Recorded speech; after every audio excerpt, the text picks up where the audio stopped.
Painting your house will not only improve its looks, it's also the best thing you can do to protect it from the elements. And in New Zealand's weather, that's pretty important.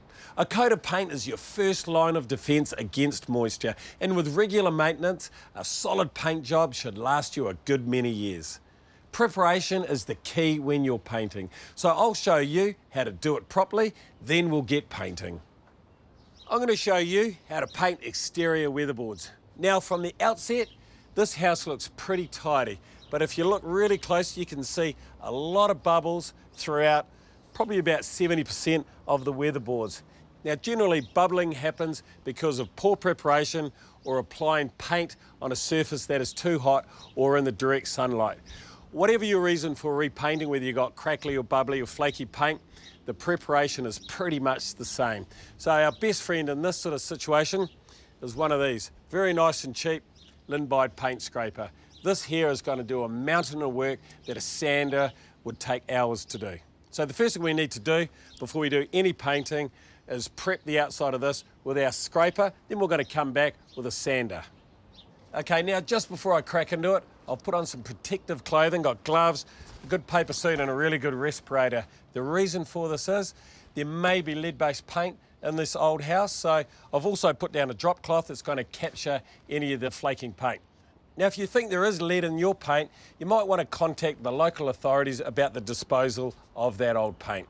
Now I'm going to use this Linbide paint scraper and I'm just going to remove any loose or flaky paint. If your house is in pretty rough condition, you'll want to give it a water blast before you get into it.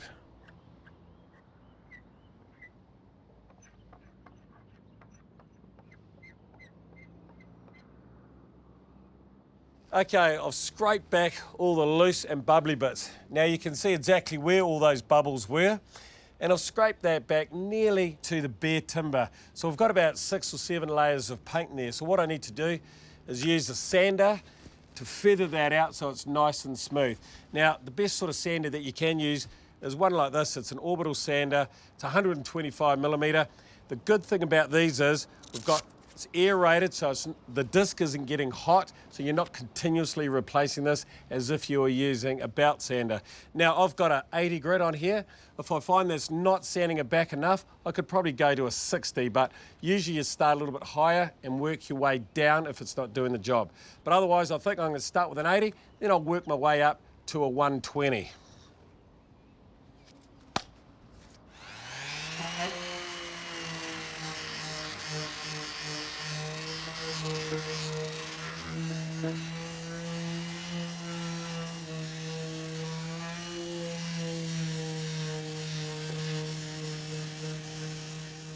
Righty, I've sanded all the wall down. I'm just about ready to put some primer on. Before I do that, I'm going to give the wall a wipe down with this damp cloth just to remove any dust or grit that's left on there.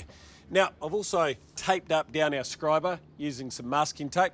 Now, just make sure the type of masking tape that you use is going to last the duration of your job, because we all know taking masking tape off can be a tricky business. Now, so the type of primer that I've got is a primer, sealer and undercoat all in one. Now, you can actually tint your undercoat if you wish. It's going to give you a little bit more depth in your colour. Now, so just a little tip, make sure you just work out of a smaller paint container than your original one, because we don't want the air to get too much to that.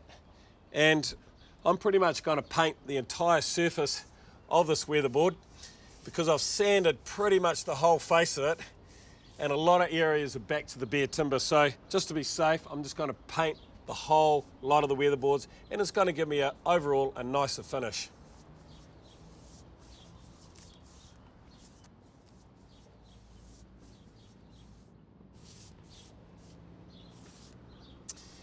Now, when you are using a paintbrush, a great little tip for you, try and buy the best quality paintbrush that you can afford. The better the paintbrush, the better the finish you're going to get.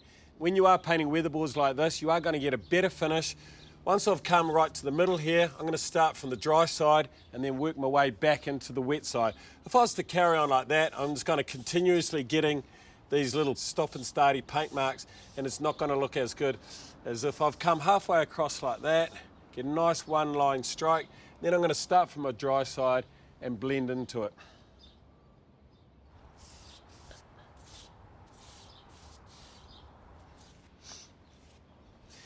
Okay, I'm just about finished my primer undercoat. Now, I want my top coat to match the rest of the house, which is the original paint colour. Now, I don't actually know what that is, so what I've done, when I was scraping the house down, I actually kept a little bit of that sample of the paint. Now, I'm going to take that into Mitre 10, using their colour match technology with Valspar.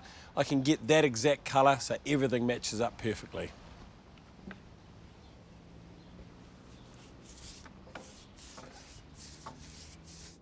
Rightio, all my primer's on and I'm ready to fill all my little gaps and holes. Now there's two types of products that we use for filling gaps and holes. One is our good quality contract filler here. We apply that with a spatula and then we'll sand it off once it's dry. The other one is our flexible gap filler. Now once this goes on, we can remove a little bit of the excess with a damp rag, but once that goes on, it can't be sanded, so don't be too generous and get too carried away.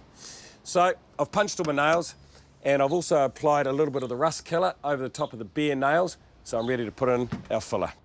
Use a good quality exterior contract filler on the surface of your weatherboards, and use a flexible filler in between your weatherboards and around the joinery.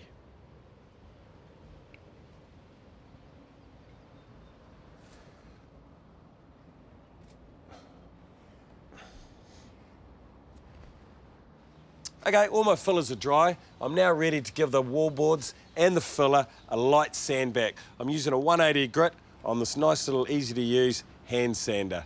I'm going to put a dust mask on just to cover myself.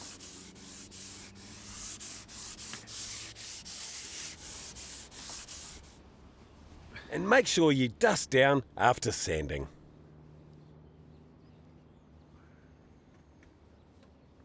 Now just before I crack into my top coat, I'm just going to use a little bit of this quick dry primer on the areas that we filled. I'm going to let that set for about 20 minutes and then we're ready for our first top coat. Rightio, all my hard work is done. I'm just about ready to start painting my first top coat.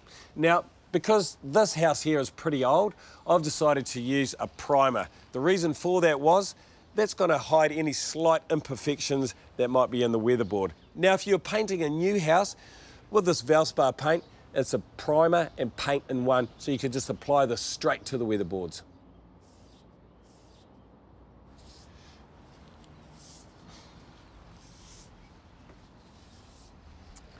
Now I'm using this nice big wide 100mm brush here. That's giving me plenty of coverage, pretty much covering the whole width of that weatherboard as I go. Now it's a really good fine bristle on that. The good thing about that is it's going to give me a really nice fine finish. Now, really important when you are painting houses, you do want to be painting in the shade. So now this is all nicely shaded right here. We don't have any direct sunlight.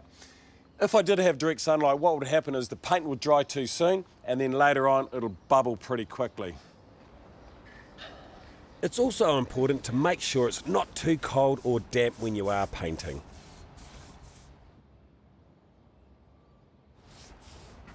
When you've finished painting your first coat, you need to leave it for at least 3 to 4 hours before painting your second coat. Now the joinery in this house is in fantastic condition, so we don't actually need to do anything to it. But if you're in the situation where you do need to give it a paint, the prep work is all exactly the same as what you do for your weatherboards. Now, see this little line here that is just up onto the glass? When you are painting around your window, you want to come up about 2 to 3 millimeters using some masking tape, so you're actually painting from your putty line up onto the glass. That way you're going to get a really good seal so no water can get in between the glass and the putty. Now if your putty is quite cracked, you will need to replace it because water will get in. So you can huck that out with a putty knife, and then you want to give that a prime using some oil-based primer, and then you want to apply some window sash putty in there. Now you might just want to read the back of the label for how long it takes to dry before you go and paint over top of it. Now one final tip, when you are painting your windows or doors, make sure you have the windows open when you're painting them. You certainly don't want to be painting the windows shut. Check it out, a great result, and it was easy as. Follow these steps and with the right prep and paint job, you can put away the brushes for a good few years.